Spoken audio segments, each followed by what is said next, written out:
Ok. Donc, je vais vous demander donc, de vous présenter brièvement qui vous êtes, ce que vous faites ici. Ok. Alors. Voilà. Donc, je dis, puis après tu enlèves ce que tu veux, toi, tu fais ce que tu veux. Quelqu'un va faire un montage. Donc, Voilà. Merci d'être présent, Monsieur Bizet. Je suis donc Marwan Senaoui. Je suis président de l'Ordre de Malte au Liban. En fait, le président de l'Ordre est un serviteur, donc je sers l'Ordre de Malte au Liban.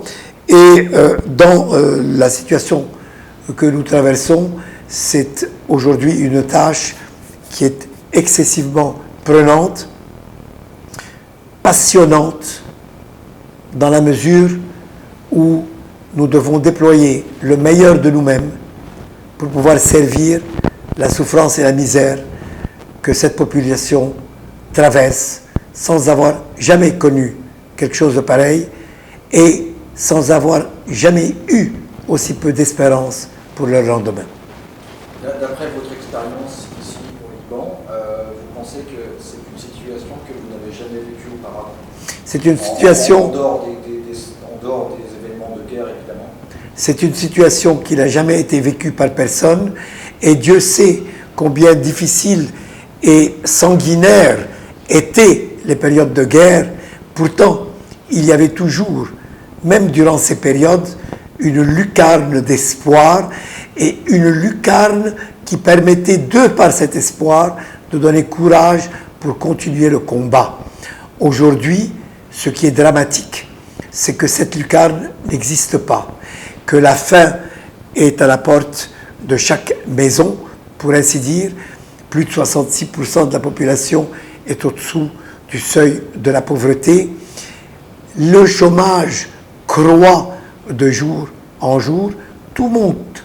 Vous l'avez peut-être vécu en visitant, depuis l'essence et le mazout, mais surtout, et bien plus, les médicaments, les besoins médicaux et surtout les supermarchés sont vides.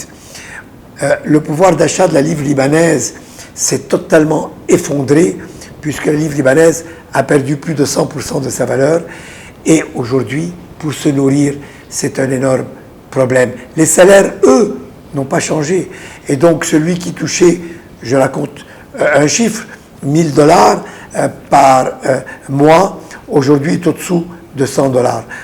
La livre libanaise qui achetait à 1500 $, avec les fluctuations du marché, aujourd'hui, il faut une moyenne entre 18 et 24 000 livres pour acheter le même dollar. Non, jamais ce pays n'a connu ce qu'il a connu. Et ce qui est de plus dangereux, c'est que souvent durant les périodes difficiles de guerre, depuis 1975, des personnes quittaient, émigraient, mais pour revenir, aujourd'hui, elles partent pour ne plus revenir.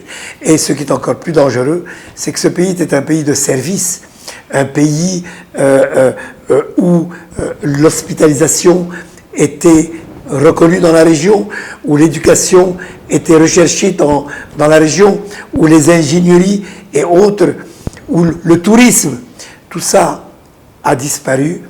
Et si jamais le Liban perd sa dimension de message, il risque de perdre son identité.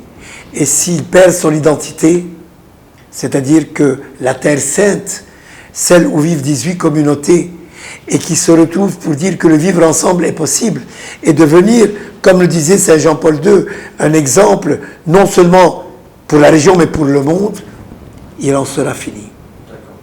Qu'attendez-vous en fait des entreprises comme TUI, enfin des sociétés comme TUI et les autres, hein, puisque TUI n'est pas la seule évidemment à vous offrir des apports en médicaments, mais qu'attendez-vous d'elles quelles sont vos attentes et est-ce que vous êtes déjà satisfait de tout ce qui vous arrive de l'extérieur? Je vais vous dire, puisque vous parlez particulièrement de tout ce qui nous arrive de l'extérieur, on est toujours remerciant. Mais compte tenu de la situation dans laquelle nous sommes, ce sera toujours insuffisant. Ça ne veut pas dire que nous faisons un reproche d'insuffisance. Au contraire, nous disons merci pour quoi qu'il nous arrive, parce que personne n'oblige personne. Par contre, le drame est tellement grand.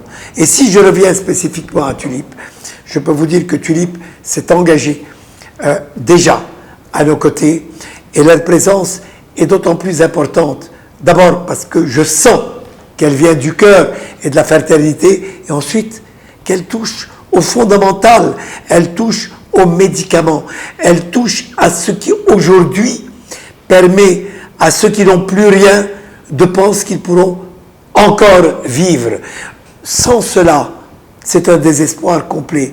Oui, j'ai beaucoup de respect pour l'approche que Tulipe a faite avec nous, et j'espère réellement que nous pourrons poursuivre une coopération qui est d'abord placée sous le sens de la fraternité, de l'amitié et du respect de l'autre pour qu'il vive mieux.